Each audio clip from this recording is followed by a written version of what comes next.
dapat mempermudah manusia melaksanakan aktivitasnya. Di lingkungan sekitar kita, terdapat benda-benda yang sudah terbentuk di alam atau benda-benda yang dibuat oleh manusia. Apakah anak-anak pernah memperhatikan atau pernah melihat di lingkungan sekitar benda-benda yang sudah terbentuk di alam atau benda-benda yang dibuat oleh manusia? Nah, kita contohkan saja seperti air, batu, dan pasir itu merupakan benda-benda yang sudah terbentuk di alam. Sedangkan mobil, gunting, dan kertas itu merupakan benda-benda yang dibuat oleh manusia. Untuk itu, pembelajaran kita pada pagi hari ini terkait dengan tema 3, benda di sekitarku, subtema 2, wujud benda. Sebelum itu, Ibu mau menanya terlebih dahulu, siapa yang bisa baca di sini? Nah, coba Azra baca teks yang terdapat pada halaman 60 pada buku teks anak-anak masing-masing. Wujud benda, setiap benda pasti memiliki wujud. Wujud benda ada 3, yaitu padat, cair, dan gas. Gas, buku, dan pensil berwujud padat. Minyak dan air berwujud cair.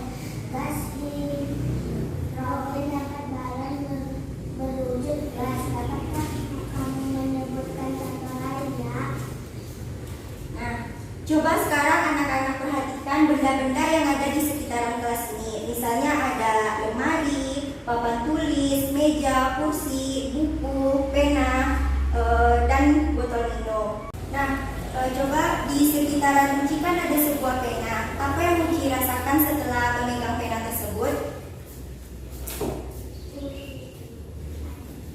Keras kan rasanya? Nah, selanjutnya coba Neza. Di depan Neza ada sebuah botol minum. Apa yang terlihat oleh Neza dari air dalam botol minum itu? Cair, Dok.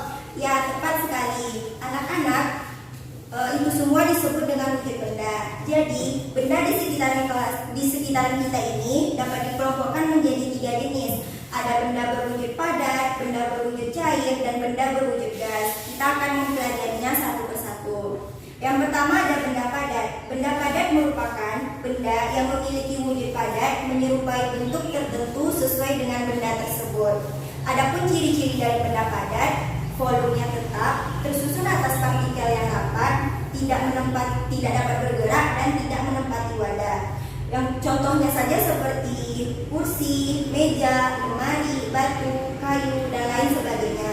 Dan yang kedua ada benda cair. Benda cair merupakan benda yang dapat berubah-ubah sesuai dengan wadah yang ditempatinya. Adapun ciri-ciri dari benda cair, bentuknya berubah-ubah, memiliki volume, menempati ruang, dan permukaannya tenang. Contohnya seperti air, minyak, sirup, kecap, dan yang lainnya. Dan yang ketiga ada benda gas. Benda gas merupakan zat ringan yang memiliki sifat seperti udara. Adapun ciri-ciri dari benda gas, bentuknya berubah-ubah, dapat bergerak, kerapatannya rendah.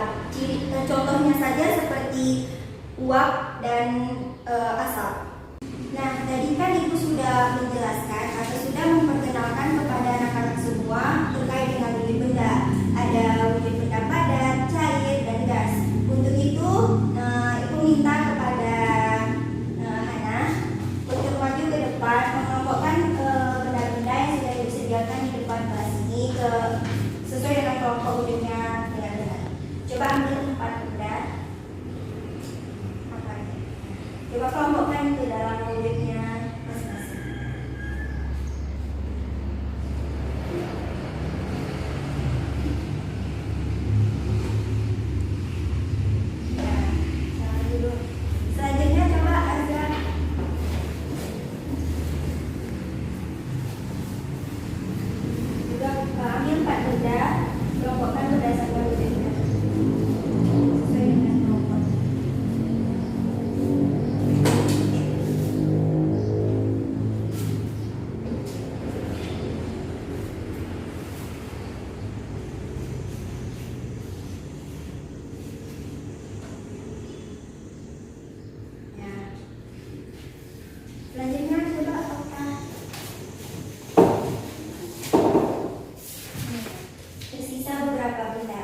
kelompokkan sesuai dengan kelompok wujudnya masing-masing.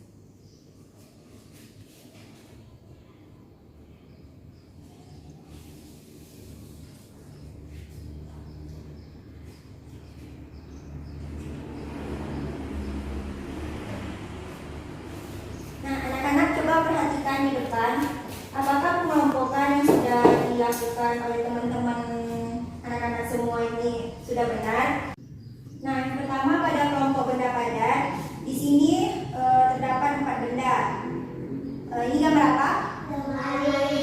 Ya, ada sebuah lemari, meja, batu, dan batu bata. Apakah keempat jenis benda ini merupakan benda padat?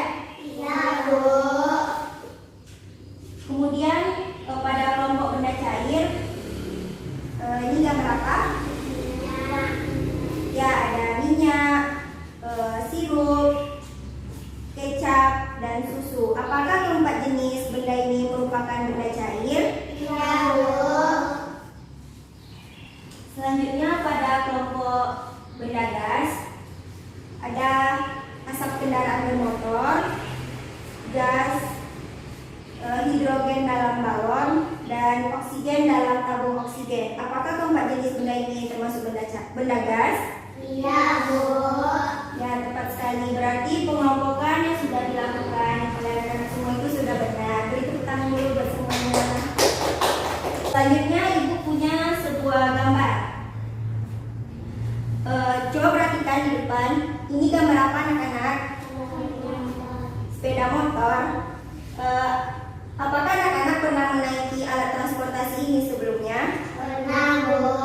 Apa wujud dari alat transportasi ini? Padat. Ya, tepat sekali. Anak-anak sekarang bisa menyimak sebuah ilustrasi cerita yang akan ibu sampaikan. Pada hari Minggu, Alif dibonceng oleh ayah ke rumah nenek. Alif dibonceng dengan menggunakan motor. Jarak rumah Alif ke rumah nenek adalah 5 km. Berapa jarak rumah Alif ke rumah nenek dalam satuan meter? Nah, dari ilustrasi cerita ibu sebelumnya, satuan apa yang dapat kita gunakan? Ya, kilometer dan meter.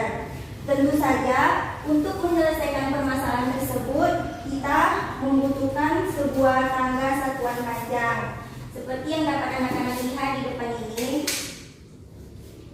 Nah, pada tangga satuan panjang ini terdapat beberapa satuan di setiap tangganya. Anak-anak bisa ikutkan ibu ya. Kilometer, hektometer, dekameter, meter, desimeter, sentimeter, milimeter. Nah, dikarenakan pada ilustrasi cerita sebelumnya kita menggunakan satuan kilometer dan meter, untuk itu kita harus mengetahui terlebih dahulu 1 kilometer itu berapa meter. Dan untuk anak-anak ketahui juga bahwa kilometer dan meter itu merupakan satuan untuk menyangkakan jarak. Nah, pada tangga ini juga terdapat 2 buah panah yang apabila turun tangga itu dikalikan dengan 10 dan apabila naik itu dibagi dengan 10. Dari kilometer dan meter, dari kilometer ke meter ini anak-anak bisa lihat di depan. Kita dapat melewatinya dengan menurunkan tangga. 1, 2, 3. Nah, kita sudah turun 3 tangga. Tadi kan 1 tangga itu dikalikan dengan 10. Jadi kalau 3 tangga, 10 dikali 10 dikali 10. Berapa hasilnya anak-anak? 1000. Ya, 1000. Kita balik ke cerita sebelumnya. Jarak rumah Alif ke rumah nenek adalah 5 km. Berapa jarak rumah Alif ke rumah nenek dalam satuan meter? Tadi kan sudah kita ketahui bersama bahwa dari kilometer ke meter itu dapat kita lalui dengan turun tangga. 1 kilometer sama dengan 1000 meter. Untuk itu 5 km sama dengan 5 dikali 1000. Berapa anak-anak? 5000. Ya, tepat sekali. Berarti jarak rumah Alif ke rumah nenek adalah dalam satuan meter adalah 5000 meter. Nah, selanjutnya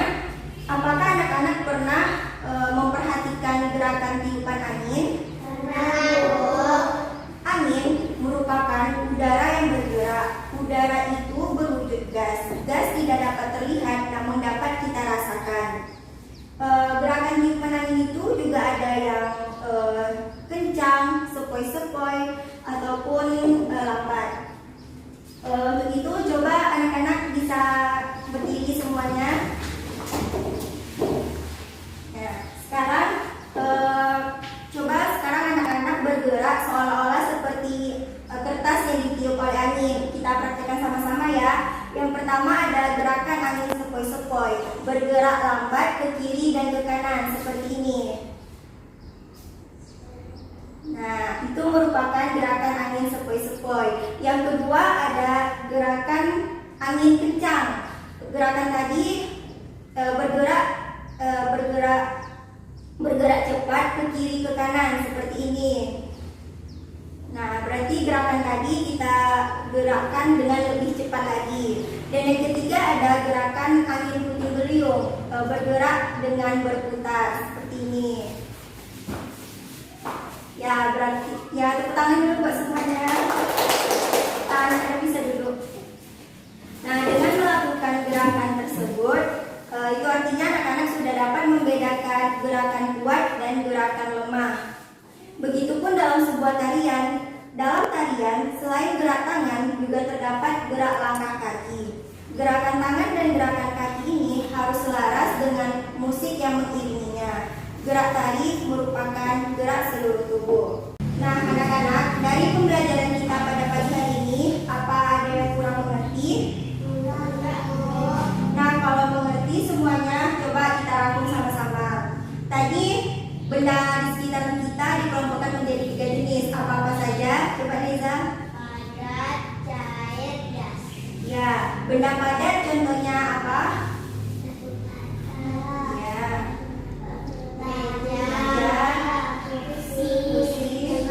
lemari. Nah, kalau benda cair contohnya apa saja? Susu, air, dan minyak. Dan yang ketiga ada benda gas. Apa-apa saja contoh-contoh benda gas? Ya, balon, gas hidrogen dalam balon, asap kendaraan bermotor, oksigen, dan lainnya. Selanjutnya tadi ada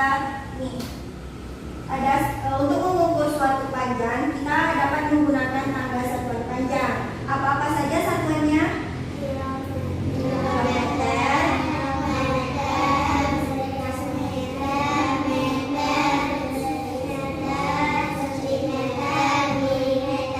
Nah, apabila turun kali 10, apabila naik ya.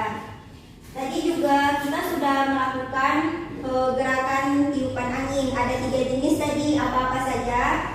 Gerakan angin sepoi-sepoi itu kita lakukan dengan bergerak lambat ke kiri ke kanan. Yang kedua ada gerakan angin kencang. Yang ketiga ada gerakan angin puting beliung.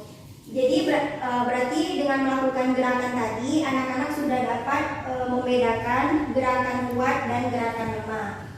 Dalam sebuah tarian, selain gerakan tangan, juga terdapat gerak langkah kaki. Gerakan tangan dan gerakan kaki ini harus selaras dengan musik yang mengiringinya. Gerak tari merupakan gerak seluruh tubuh. Nah, anak-anak, untuk itu kita juga harus selalu bersyukur atas nikmat yang diberikan oleh Allah Subhanahu wa taala, salah satunya dari benda-benda di sekitaran kita.